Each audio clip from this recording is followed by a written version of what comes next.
Halo, selamat datang di channel Mahira Official.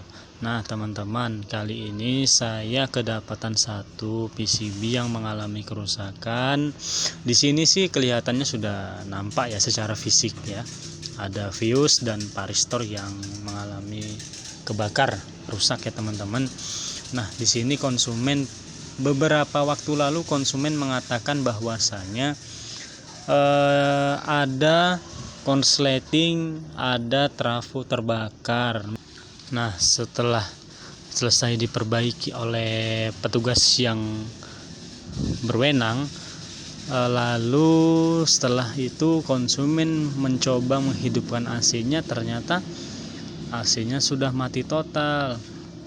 Dari situlah kronologisnya. Lalu ketika saya datang, saya cek arus standby 220 voltnya ada, lalu kita copot PCB-nya dan kita sampaikan ke konsumen, kita lihatkan ke konsumen bahwasanya PCB-nya terbakar pada area power. Selanjutnya kita akan melakukan pengecekan lebih lanjut ya. Di sini saya menyiapkan satu buah solder ya teman-teman. Kita colokkan soldernya, lalu dimana solder ini kita gunakan untuk mengganti part fuse dan varistor yang kebakar tadi ya. Sebelumnya kita copot jack terminal dan jack PCB kontrolnya ya, atau receivernya ya teman-teman ya. Sebelum kita lakukan penyolderan, alangkah baiknya kita gunakan sarung tangan ya teman-teman ya. Ya, untuk meminimalisir dampak, mana tahu tangan kita kesenggol mata solder yang mengakibatkan bisa melepuh ya teman-teman.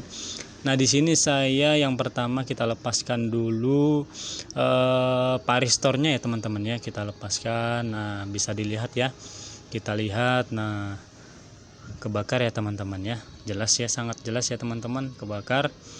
Oke, nah setelah itu setelah kita pastikan memang unitnya terbakar, kita lakukan pencopotan atau kita lepaskan bagian fuse-nya ya teman-teman. Di sini fuse-nya tertanam ya, tidak menggunakan jack atau rumah fuse. Nah, selanjutnya saya ganti dengan yang menggunakan rumah. Jadi ketika fuse-nya putus ataupun pecah ataupun rusak, kita nggak perlu lagi menyolder ulang, tinggal kita lakukan pemasangan aja. Oke, sebelum kita pastikan tidak ada part yang rusak, kita cek dengan teliti lagi ya teman-teman ya, barangkali ada yang masih kebakar ya. Nah, setelah memang kita pastikan bagus, ini saya menyiapkan satu buah varistor baru dan fuse yang komplit dengan rumahnya. Lanjut, yang pertama kita pasang fuse-nya dulu ya teman-teman ya. Kita pasang fuse-nya, kita lakukan penyolderan ulang. Kita pastikan kekuatan soldernya sangat rapi, sangat kuat, dan tentunya tidak goyang ya teman-teman ya. Selanjutnya setelah selesai kita lakukan penyolderan pada fuse, lanjut kita pasang varistornya ya teman-teman. Kita pasang, lalu kita lakukan solder ulang ya teman-teman. Kita pastikan penyolderannya dengan kuat, rapi, tidak ada goyang agar tidak terjadi korsleting listrik pastinya ya teman-teman ya. Selanjutnya setelah kita pastikan penyolderannya dengan baik dan benar, lalu selanjutnya kita akan lakukan proses pengetesan ya teman-teman ya.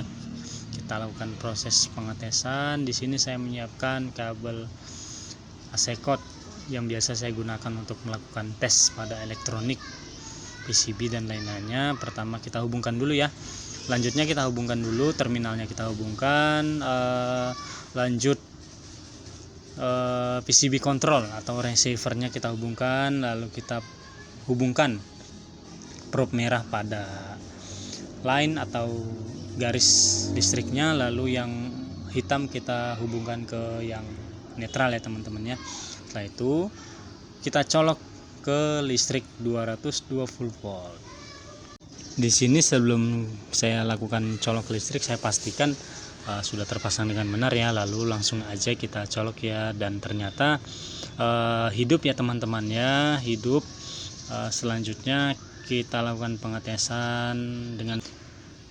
Nah, karena di sini saya lupa teman-teman ya, saya lupa membawa switchnya yang terhubung dengan motor swing. Di sini saya gunakan obeng ya untuk agar switchnya nyala, dan kita tes menggunakan remote ya teman-teman ya. Nah, setelah kita tes ternyata unit sudah hidup ya teman-teman ya. Mudah-mudahan unitnya baik, perbaikannya baik dan bertahan lama, dan tentunya sangat bermanfaat. Terima kasih, jangan lupa subscribe, like, and share.